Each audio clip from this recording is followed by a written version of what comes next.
Jadi Al-Quran Surah 33 ayat 56 berkata bahwa Allah dan para malaikatnya berdoa bersama untuk Nabi. Jika kamu berkata bahwa Yesus bukan Tuhan karena dia berdoa, seharusnya kamu juga berkata bahwa Allah juga bukan Tuhan. La ilaha illallah Muhammadun Rasulullah alaihi salatullah wa alihi wal ahibba. Bismillahirrahmanirrahim. Assalamualaikum warahmatullahi wabarakatuh. Alhamdulillahilladzi khalaqal mauta wal hayata liyabluwakum ayyukum ahsanu amala wa huwal azizul ghafur. Salatan wa salaman ala nabiyyina Muhammad sallallahu alaihi wasallam alladzi qad hamala an-nas minadh dhulumati ilal nur minal jahiliyah ilal islamiyah. Alhamdulillah sahabat, Allah masih mengizinkan kita untuk berjumpa kembali pada kesempatan yang sangat berbahagia ini. Alhamdulillahirabbil alamin. Tidak bosan-bosannya saya ingatkan kepada para sahabat untuk menonton konten ini sampai dengan tuntas, karena konten kita kerap kali membicarakan mengenai akidah dan perbandingan agama. Saya khawatir terjadi kesalahpahaman di kalangan sahabat seandainya menonton sepenggal-penggal atau bagian tertentu saja. Semoga Allah melindungi iman kita dan kita diwafatkan dalam keadaan husnul khotimah. Amin ya rabbil alamin. Terus dukung channel dakwah ini dengan cara klik tombol subscribe, like, komen, dan share. Dengan cara mensubscribe, dengan cara men-like, dengan cara men-share, sahabat sudah ambil bagian dalam membentengi umat dari pemurtadan. Semoga Allah membalas kebaikan sahabat bagi yang sudah subscribe dengan balasan kebaikan berlipat ganda. Amin ya rabbal alamin. Baik sahabat, pada kesempatan yang sangat berbahagia ini kita akan mengomentari sahabat salah seorang YouTuber yang memang tanpa muka sahabat, yaitu YouTuber tanpa ragi. Dia membuat sebuah konten yang mengadakan perdebatan, miniatur perdebatan antara agama tetangga dengan agama Islam sahabat. Di sini ada hal-hal yang memang perlu kita klarifikasi dan kita komentari, karena ini berkaitan dengan umat, supaya tidak terjadi kesalahpahaman di kalangan umat mengenai tentang tauhid, mengenai tentang akidah. Karena berbicara mengenai tentang ketuhanan itu perlu hati-hati dan perlu dasar. Tidak bisa kita asal ngomong tentang ketuhanan tanpa berdasar dan logis. Tentunya ini sangat menarik untuk kita simak dan kita kaji dan kita komentari, karena ini menyangkut tentang perbandingan agama. Baik sahabat, tidak perlu berlama-lama, langsung saja kita melihat sedikit cuplikannya, kemudian kita akan komentari lebih jauh. Ini dia cuplikan videonya. Tanpa ragi, lihat nih. Matius 14 ayat 23, Matius 26 ayat 39, ayat 42, ayat 44, Markus 1 ayat 35, Markus 6 ayat 46, Markus 14 ayat 35, Lukas 3 ayat 21, Lukas 5 ayat 16, Lukas 6 ayat 12, Lukas 9 ayat 18, Lukas 9 ayat 28, Lukas 11 ayat 1, Lukas 22 ayat 32, Lukas 22 ayat 41, ayat 44, Yohanes 17 ayat 9, Yohanes 17 ayat 20, mencatat bahwa Yesus berdoa. Wah, kamu sudah mulai baca Alkitab ya, Dul? Hah? Ente sudah tahu bahwa Yesus berdoa? Ya tahulah. Orang Kristen mana yang tidak tahu bahwa Yesus berdoa? Aha, akhirnya ente ngaku bahwa Yesus berdoa. Emangnya saya pernah berkata bahwa Yesus tidak berdoa? Kenapa Yesus berdoa? Begini, Dul. Yesus adalah Tuhan yang datang untuk mengajar dan memberi teladan kepada manusia. Bagaimana Yesus bisa mengajar dan memberi teladan tentang berdoa kalau dia sendiri gak bisa berdoa? Seorang bos tidak bisa mengajar dan memberi teladan kepada karyawan jika si bos itu sendiri tidak tahu bagaimana caranya menjadi karyawan dan tidak tahu bagaimana caranya bekerja dengan baik. Ente salah tanpa ragi. Yesus berdoa karena dia bukan Tuhan. Hah? Kenapa kamu mengambil kesimpulan seperti itu, Dul? Karena Tuhan tidak perlu berdoa. Wah, itu cacat logika, Dul. Kamu berkata seperti itu sama seperti berkata bahwa jika seseorang bekerja, berarti dia bukan bos, karena bos tidak perlu bekerja. Kamu berpikir seperti itu karena kamu bukan bos, dan kamu berangan-angan bagaimana rasanya jadi bos di dalam imajinasi kamu. Kamu tidak tahu bahwa sebenarnya bos bekerja lebih keras daripada karyawan. Baik sahabat, kita sudah mendengarkan sekilas mengenai, ya bisa kita bilang ini perdebatan antara agama tetangga dengan agama Islam sahabat, yang dinahkodai oleh YouTube channel ini sahabat. Nah, dari sini kita bisa mendengar bahwasanya dan kita memahami bahwasanya Tuhan agama tetangga memberi teladan dengan cara berdoa, memberi teladan. Nah, ini yang sangat herannya, ya Tuhan berdoa kepada Tuhan. Anggap saja dari klarifikasi ini mereka itu satu sahabat. Tuhan agama tetangga satu, mereka berdoa untuk diri sendiri, Tuhan berdoa untuk diri sendiri. Mungkin para sahabat bisa pahami lebih jelasnya, drop di kolom komentar, kita berdiskusi, bukan saling menghina, salam toleransi. Kembali lagi sahabat, ini Tuhan berdoa. Kenapa? Karena memberikan contoh kepada umat manusia, memberikan teladan. Jadi Tuhan turun ke bumi untuk menjadi teladan. Tapi yang anehnya fungsi Rasul, kan agama tetangga ada juga Rasul, tapi itu yang anehnya sahabat. Kenapa tidak dinobatkan kepada Rasul saja? Ngapain Tuhan repot-repot turun ke bumi ya? Gitu akal sederhananya sahabat. Baik sahabat, supaya lebih jelasnya nanti kita akan komentari lebih jauh. Kita dengarkan secara utuh. Ini dia cuplikan videonya. Gini deh, emangnya berdoa itu artinya apa sih, Dul?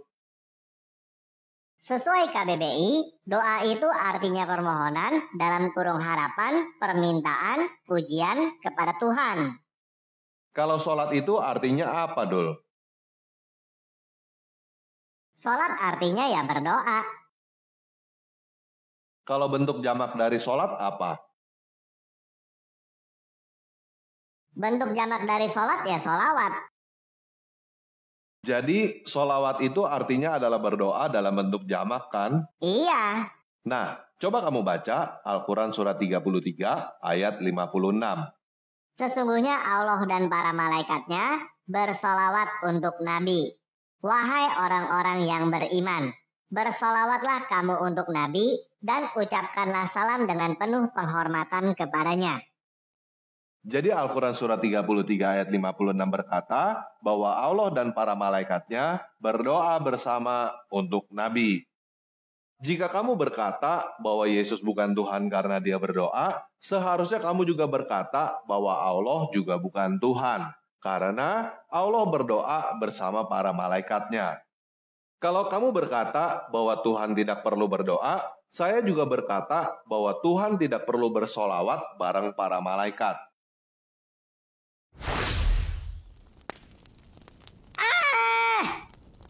Ini tidak mungkin. Allah tidak mungkin berdoa bersama para malaikat. Tidak mungkin.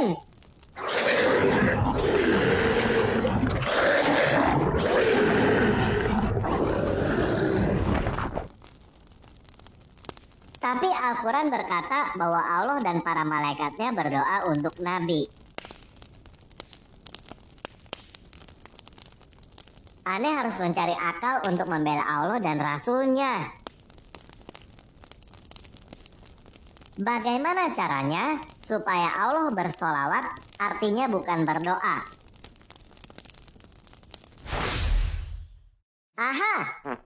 Allah bersolawat artinya memberikan rahmat dan keridoan. Para malaikat bersolawat artinya memberikan permohonan ampun. Sedangkan umat muslim bersolawat artinya memberikan pengagungan kepada Rasulullah. Abdul. Satu kata yang sama di dalam satu kalimat begitu, kok masih pakai standar yang berbeda-beda? Padahal ayat itu jelas memerintahkan umat muslim untuk berdoa bagi Muhammad, karena Allah dan para malaikatnya aja berdoa bagi Muhammad. Tanpa ragi, ente tanpa otak. Saya memang tanpa otak untuk akal-akalin. Bagaimana caranya supaya Allah berdoa, artinya Allah bukan berdoa. Lagi pula, walaupun sholawat Allah adalah memberikan rahmat dan keridoan, tetap aja Allah memberikan rahmat dan keridoan dengan cara berdoa bareng para malaikat kan? Dul, berdoa yang isinya memberikan rahmat dan keridoan itu adalah hal biasa. Saya aja sering kok berdoa isinya memberikan rahmat dan keridoan bagi orang lain. Ente menyamakan diri dengan Tuhan. Bukan, Dul. Saya cuma mengatakan realita bahwa saya biasa berdoa yang isinya memberikan rahmat dan keridhaan bagi orang lain. Saya tidak mau berdoa yang isinya memberikan kutuk dan sumpah serapah bagi orang lain.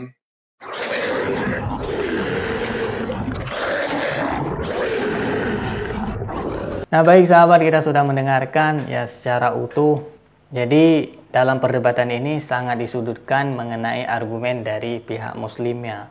Karena ini dibuat miniaturnya yang tidak kompeten dari kalangan Islamnya, pihak Islamnya sahabat. Saya tertarik membahas ini karena di sini ada dibahas salah satu ayat Al-Quran, yaitu berkenaan dengan innallaha wa malaikatahu yusalluna 'alan nabi ya ayyuhalladzina amanu shallu 'alaihi wa sallimu taslima. Sesungguhnya Allah dan para malaikat berselawat kepada Nabi. Wahai orang-orang yang beriman, berselawatlah kepada Nabi. Jadi tanpa ragu ini dia tidak bisa menerima bahwasanya Allah berselawat itu adalah mencurahkan rahmat kepada Nabi Muhammad SAW. Kemudian para malaikat itu memohon ampun dari Allah kepada Nabi Muhammad. Dan orang Islam, orang mukmin, orang beriman berselawat kepada Nabi Muhammad itu adalah menginginkan syafaat Nabi Muhammad atau menginginkan ganjaran di sisi Allah dengan cara berselawat. Karena keutamaan selawat itu sangat banyak bagi kita yang senang berselawat kepada Nabi Muhammad SAW.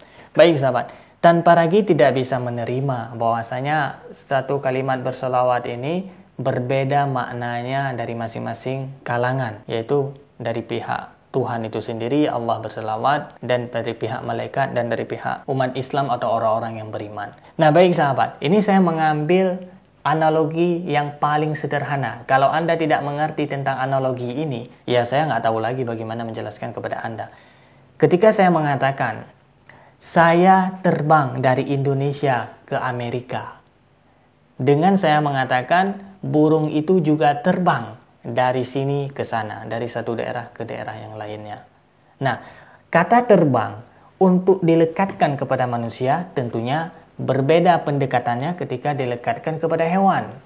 Fungsi kata terbang itu pasti kita memiliki makna yang berbeda. Contoh, misalkan ketika saya mengatakan saya terbang dari Indonesia ke Amerika, tentunya saya terbang menggunakan pesawat dan cara saya terbang berbeda dengan burung terbang. Ketika saya mengatakan burung terbang dari daerah ini ke daerah sana, tentunya terbangnya burung itu bukan seperti terbangnya saya dengan pesawat, dia menggunakan sayapnya. Dari sini kita dapat ambil kesimpulan bahwa ketika satu kata dipakai pada dua objek yang berbeda, ini konotasinya antara manusia dengan hewan tentunya berbeda. Itu sudah memiliki makna yang berbeda. Begitu juga dengan ketika Allah berselawat, tentunya ini Tuhan. Tuhan yang berselawat itu berbeda dari malaikat berselawat, berbeda dari manusia yang berselawat. Manusia berselawat dengan malaikat berselawat saja berbeda. Kalau malaikat berselawat, itu memohonkan ampun, memohonkan rahmat, memohon kepada Tuhan. Tapi bukan untuk memperoleh syafaat dari salawat itu. Karena malaikat tidak memiliki nafsu, tidak memiliki dosa. Sedangkan manusia berselawat itu beda lagi manfaatnya. Yaitu menginginkan keutamaan atau ganjaran di sisi Allah dari apa yang diselawatkan, dari selawatnya. Nah ini tentunya Anda harus pahami. Ketika suatu perbuatan itu dilekatkan pada yang berbeda jenisnya daripada kita, tentunya Allah itu zat yang sangat-sangat berbeda. Karena dalam Islam meyakini bahwasanya laisa kamitslihi syai'un. Allah itu berbeda, Allah itu tidak serupa dengan semua makhluk yang ada di bumi ini. Bagaimana mungkin kedudukan Allah, kedudukan Tuhan diserupakan dengan bos yang bekerja di suatu perusahaan? Tentunya ini sangat-sangat berbeda karena tidak ada perbandingannya sahabat. Tapi kalau misalkan Yesus yang dalam hal ini kita meyakini sebagai Nabi, ketika Yesus berdoa tentunya bisa kita samakan dengan kita. Karena Yesus ini lahir dari rahim Ibunda Maria. Kemudian Yesus ini makan seperti kita. Yesus tentu makan untuk menyambung hidup. Yesus bernafas, Yesus mandi. Nah ini sangat sama dengan kita tatkala Yesus itu masih hidup di dunia. Nah tentunya kita bisa menyamakan doa kita dengan doa Yesus yang berdoa kepada Tuhan Yang Maha Esa.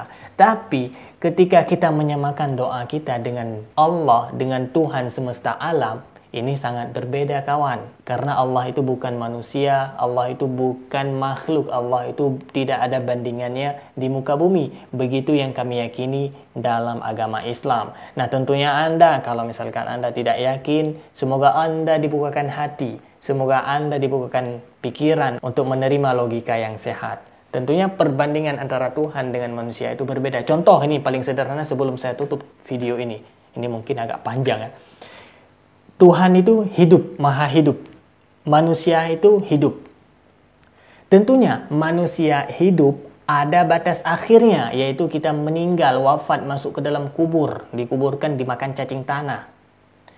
Tapi kalau misalkan Tuhan hidup, maha hidup Tuhan, itu abadi. Gak mungkin mati, mustahil mati. Karena mati itu hanya dimiliki oleh makhluk. Tentunya karena makhluk mati, Tuhan berbeda dari makhluk. Tuhan tidak mati, Tuhan tidak meninggal, Tuhan tidak ngantuk, bahkan tidak tidur. Jadi satu kata ketika dilekatkan kepada hal yang berbeda, kepada golongan yang berbeda, kepada zat yang berbeda, maka akan berbeda maknanya. Konotasinya akan berbeda. Hidupnya manusia, hidupnya makhluk dengan hidupnya Tuhan berbeda. Ketika makhluk melihat, Tuhan yang melihat itu berbeda kawan. Karena berbeda segmennya, berbeda jenisnya. Tapi kalau misalkan kita menyandingkan penglihatan kita seperti penglihatan Yesus, karena beliau manusia, ya bisa. Karena beliau dari golongan manusia pada saat hidup di bumi, pada saat berjalan di bumi, pada saat ngobrol dengan kita manusia. Nah ini perlu dicamkan baik-baik bahwasanya agama Islam itu memiliki sumber yang sangat kredibel, yaitu kitab suci, Al-Quran dan hadis. Jadi setiap persoalan hidup, setiap hal yang terjadi di dunia ini pasti ada landasannya. Baik sahabat, demikian yang dapat saya sampaikan. Yang baik datangnya dari Allah, yang salah murni dari keterbatasan ilmu saya, mohon diperbaiki maaf dan saya mohon ampun kepada Allah Subhanahu wa taala. Terus dukung channel dakwah ini dengan cara klik tombol subscribe, like, komen dan share. Dengan cara subscribe, dengan cara like, dengan cara share. Sahabat sudah ambil bagian dalam membentengi umat dari pemurtadan. Semoga Allah membalas kebaikan sahabat bagi yang sudah subscribe dengan balasan kebaikan berlipat ganda. Amin ya rabbal alamin. Terima kasih bagi yang sudah menonton. Hadanallah wa iyyakum ajma'in. Akhirul kalam. Wassalamualaikum warahmatullahi wabarakatuh. La ilaha illallah Muhammadun Rasulullah alaihi salatullah wa alihi wal ahibba